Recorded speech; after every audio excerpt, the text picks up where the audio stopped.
Hello, you guys. Olga Selena is here with you, and today I want to talk about one very sensitive topic that not too many people discuss online.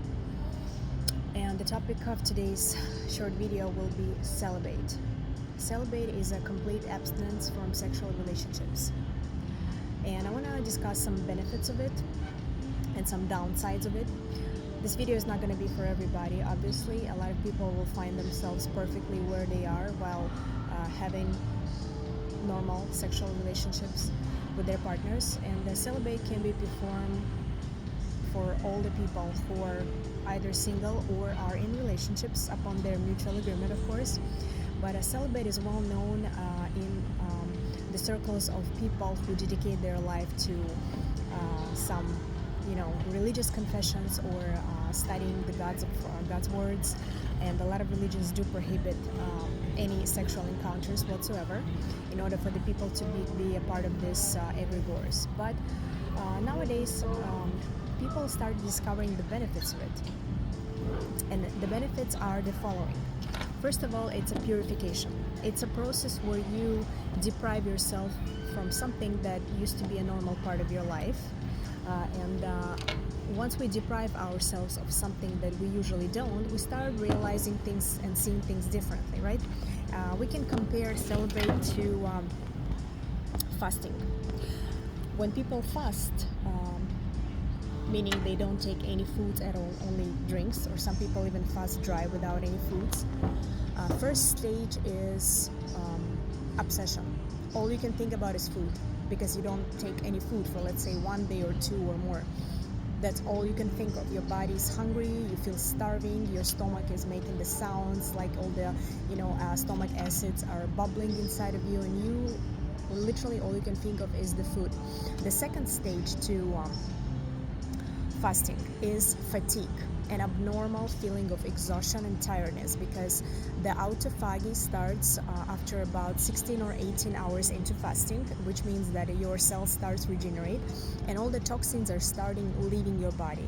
All the unfriendly bacteria in your gut start dying without any food intake, especially without sugar that they all love so much.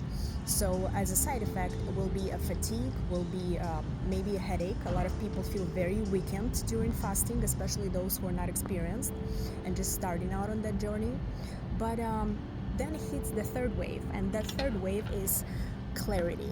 It's feeling of really ease of mind and body. Although you have not taken any food for a while, you're feeling totally normal, even better than you usually feel. Like you're not feeling hungry, you're not thinking about food at all. You start getting those amazing realizations that you normally don't get when you're eating on your normal schedules. I can notice a lot of similarities to celibate, and I want to discuss some benefits of celibate. And we're not talking about only weeks or months. I'm talking about a long-term celibate, at least 1 year and up. At least that's what is my experience lays within those time frame that I mentioned. And after a year of celibacy, I understood a lot of interesting phenomena. One of them is the hormonal euphoria we all experience when we are sexually active, especially with the partner that we love, and especially with the partner that we have a good compatibility with. And it has a lot of pluses for the health, it has a lot of pluses for the psyche and the emotional state of mind. Again, if the sexual relationship is balanced and is preferably within one union between two people. But when you choose to change your life, to get new ideas, to get for whatever reasons, to each his own. For example, for purification purposes, you and your partner or you yourself decide to go celibate. Not only myself, but those who tried it before started noticing this amazing realization that what we think about our partners oftentimes is based on the hormonal euphoria we experience while in a complete and harmonious relationships with them. But while we do not have the normal routine of intimate relationships, we start seeing people as they are by their personality more, because the hormones are no longer playing the big role in this relationship, and you can see a lot of features of character in your partner that you overlooked before. You also can see how your ideas, your goals, and your whatever you're doing in life, maybe you're a student or you're working or you're looking for yourself or you're trying to find that predestination that everybody longs for to have, those ideas come to you like flashes of light very often, very frequently, because your focus is shifted from lower chakras to higher chakras.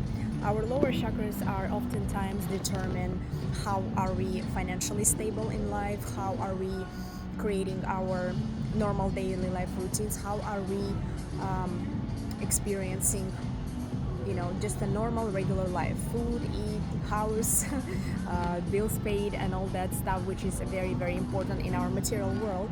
And oftentimes working 8+ hours a day and having a family and a lot of obligations leaves you no creative flow, no creative ideas about how to make more money, or new creative ideas how to do something that actually interests you and that actually makes your soul want to fly, makes you want to wake up in the morning and be excited about the day.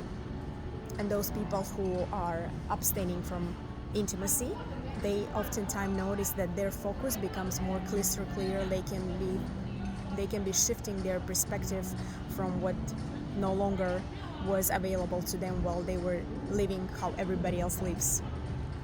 Something to think about. A lot of people are truly addicted to the earthy, to the needs of the body. Somebody's addicted to caffeine, somebody's addicted to alcohol, or even any other heavier substances. Some people are addicted to sex. They cannot go to sleep without having an orgasm. And really successful people, they know certain secrets that majority don't.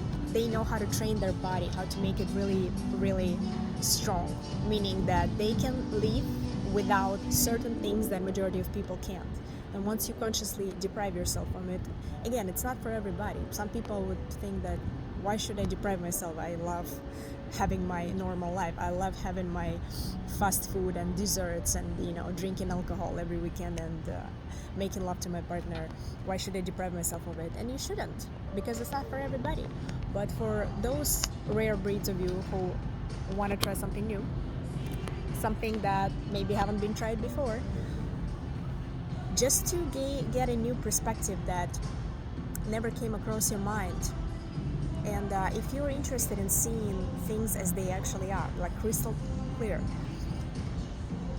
try to detox yourself from all those baggages and burdens of the normal daily life that people usually carry on a daily basis, and you'll see a lot of interesting stuff coming up your way. Relationships are a very complicated topic, and it needs a lot of hours of discussion on its own. But one thing about it is certain, that while we under the hormonal swings, like emotional swings, hormonal swings, while in close relationship with our partners, we oftentimes overlook what they actually are, what is their personality really like. That's why a lot of people find themselves disappointed after months or years in relationships, because they thought it's one person, but then turned out it's different. And hormones are to blame. Definitely hormones are to blame a lot, because when people only dive into one side of the spectrum, which is physical, they overlook the moral sides of it oftentimes. And oftentimes people find themselves like as strangers. And good thing if relationship takes a healthy course of development, whether people decide to stay together or not. But a sad story is when the relationship doesn't work out for multiple reasons, and everybody has their own reasonings for it. And unfortunately, it's so common when people terminate a relationship because the hormonal ecstasy is no longer there, because it sort of has an expiration date. And oftentimes men find themselves that they would rather try something new, and excitement, there's like, yeah, I love her, but she's always the same, she's so safe and predictable, I'd rather try something new. And that becomes oftentimes reasons of infidelity in relationship that can occur as well, both for men and women. But knowing your partner on a very deep level, and deep level, it's not necessarily a deep experience in intimate spectrum. It can also be a deep, profound experience in spiritual spectrum, when you can have that intimacy with your partner even if he's or she is far away from you, when you can read their mind, when you can read their thoughts, when you can feel them, how is their day, what are they feeling at this particular moment, and you know what would be the right words to say, what would be the right time to call or contact. And sometimes you can just be together and don't say any single word, and you will understand each other more than if 1,000 words were spoken before. And like I said before, it's not for everybody, but those of you who ever tried it, please drop in the comments what you think. What was your experience like, if you ever experienced a celibacy for extended amount of time, like a year plus, and please share with your realizations. What did you realize after depriving yourself from the normal, so to speak, and share with your insights if you have any. I hope it was entertaining and instructive, and maybe you learned something new. But regardless, thank you for watching. Please subscribe to my newborn channel, and I'll be back with a lot more interesting videos soon. Enjoy yourselves. Bye.